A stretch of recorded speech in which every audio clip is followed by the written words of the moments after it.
السلام عليكم ورحمة الله وبركاته.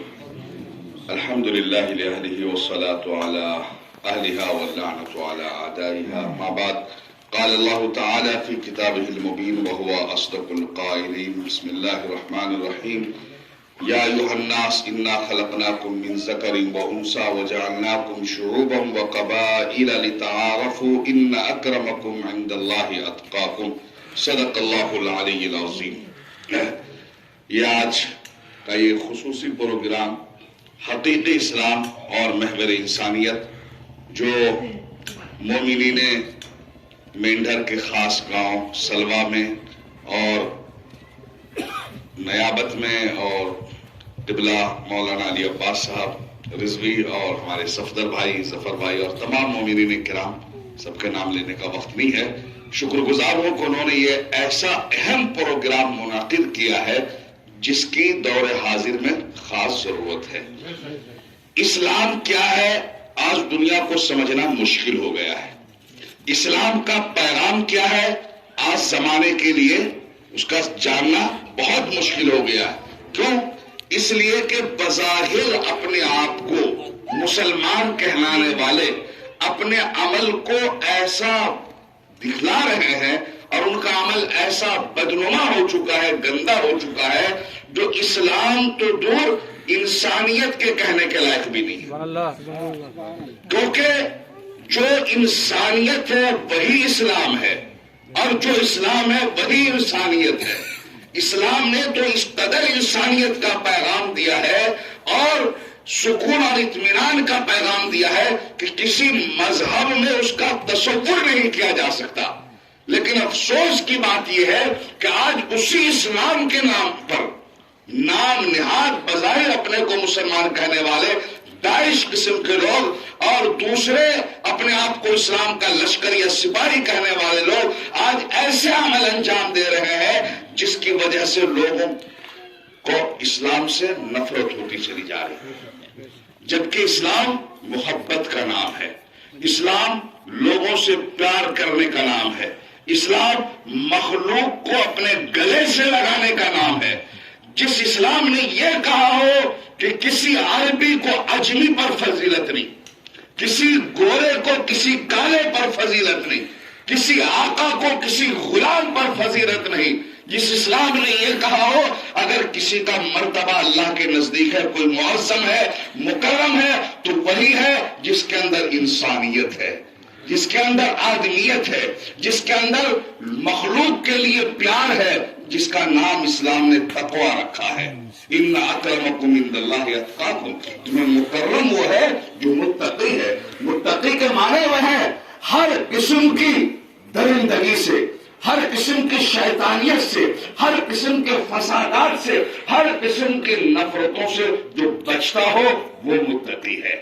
اور جو صرف بچتا نہ ہو بلکہ جو امن کا پیغام دیتا ہو، جو اطمینان کا پیغام دیتا ہو، جو شانتی کا پیغام دیتا ہو، جو ایک دوسرے کو گلے لگانے کا پیغام دیتا ہو، وہ ہے متقی.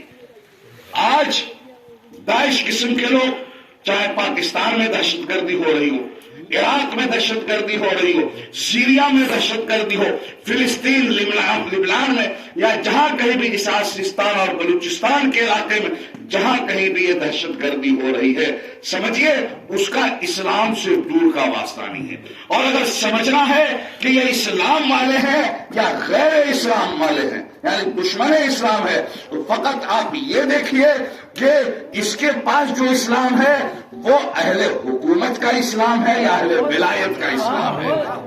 کیونکہ یہ میرا تجربہ ہے خدا کی قسم، جہاں سے اسلام اہل ولایت سے لیا گیا، جہاں اسلام امامت سے لی گئی، وہاں صرف سکون اور محبت کا بول بالا ہے، وہاں شرافت ہی شرافت ہے، وہاں تہذیب ہی تہذیب ہے، وہاں امن ہی امن ہے، وہاں شانتی ہی شانتی ہے. وہاں درس یہ دیا گیا اپنے گلے کٹوا دو مگر دوسرے کے حقوق معاف کر دو.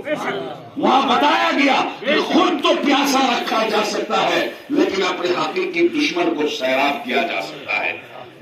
آدم سے لے کر عیسی تک تاریخ دیکھیے، امن کا پیغام ہر ایک نے دیا، امن و شانتی کے نعرے ہر ایک نے لگائے، لیکن جو امن کا پیغام پیغمبر اسلام نے دیا ہے، جو شانتی کا پیغام حضرت محمد مصطفیٰ صلی اللہ علیہ وسلم نے دیا ہے، جو علی مرتضیٰ نے دیا ہے، جو حسن مجتبیٰ نے دیا ہے، جو شہزادی فاطمہ زہرا سلام اللہ علیہا نے دیا ہے، اور جو فاطمہ زہرا کی معصوم اولاد جو امام سے تعلق رکھتے انہوں نے دیا ہے، تاریخ میں مثال ڈھونڈے نہیں ملی۔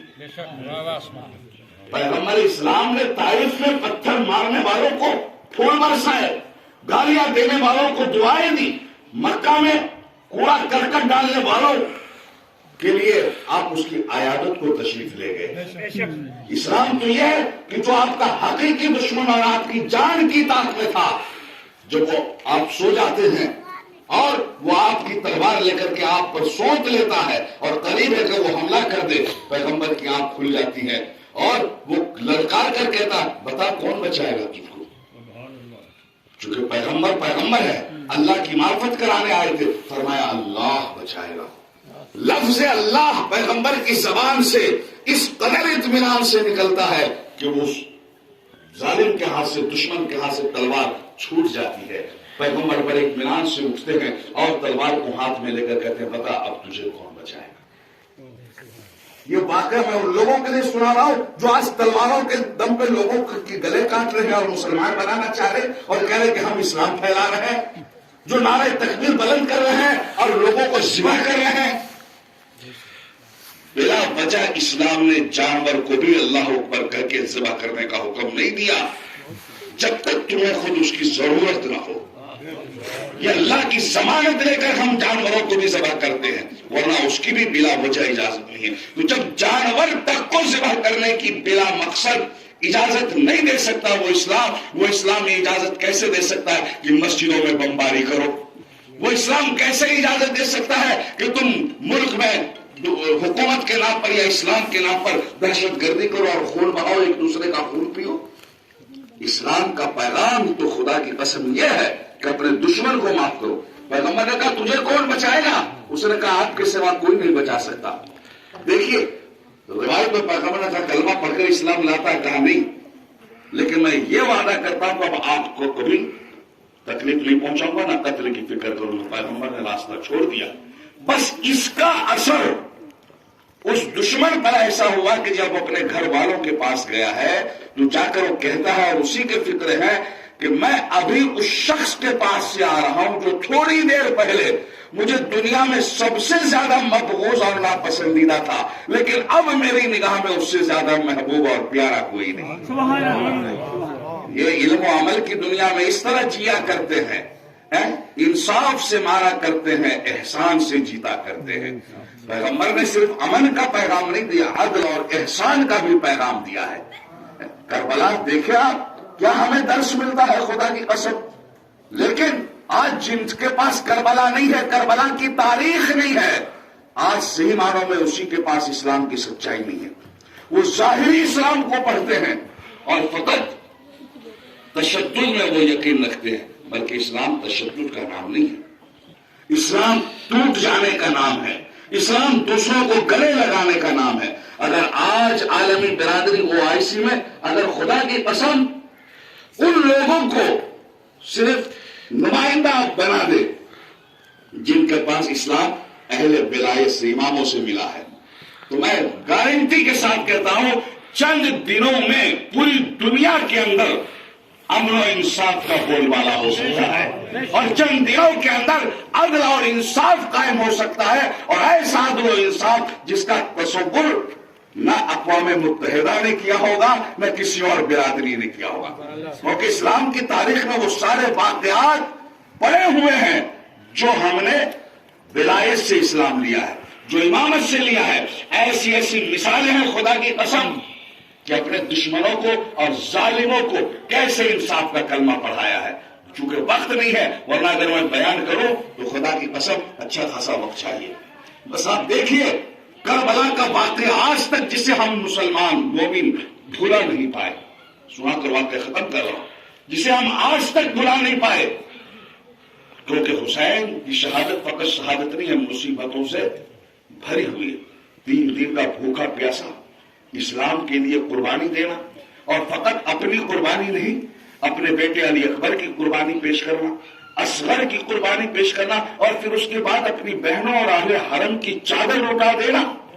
سوچئے یہ سب امام سجاد نے یہ ساری مصیبتیں اپنی آنکھوں سے دیکھی، اور جو اس کا کرنے والا تھا، جو اس کا پیشوا تھا، شمر ہرملا ابن زیاد، اور انہی میں سے ایک شخص جس کا نام ملتا ہے جس نے امام حسین کے ساتھ بھی بدتمیزی اور گستاخی کی، حسین بن نمیر. یہ نام یاد رکھیے گا، حسین بن نمیر. یہ ایسا بدبخت شخص جس نے کربلا میں پیاسا مارا 72 کو.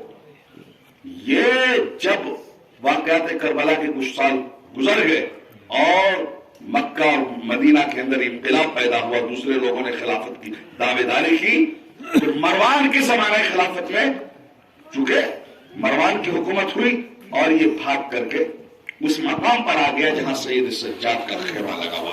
مختصر میں سنا رہا ہوں. آیا امام کی نظر اس پہ پڑی اور اس کی نظر بھی امام پہ پڑی. لیکن یہ ہے اسلام جو میں سمجھا رہا ہوں، بس یہ سنیے. نظر پڑی، امام نے دیکھتے ہی کہا ایسا لگتا ہے کہ تو پیاسا ہے.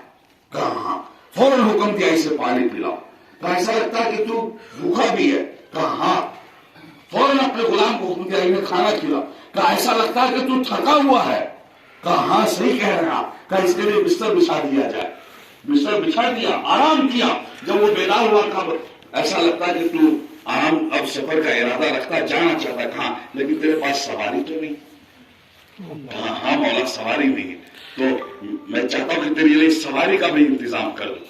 جب اس نے امام کا یہ سلوک دیکھا جسے امام زین العابدین کہتے ہیں، جو حسین کے بیٹے اور علی کے نواسے ہیں اور خاندان رسالت سے جن کا تعلق ہے، جنہیں سید سجاد کہا جاتا ہے، جب آپ کا یہ احسان و کرم کو دیکھا تو بے اختیار کہہ پاتا ہے ایسا لگتا ہے کہ آپ نے مجھے پہچانا نہیں. پہچانا نہیں.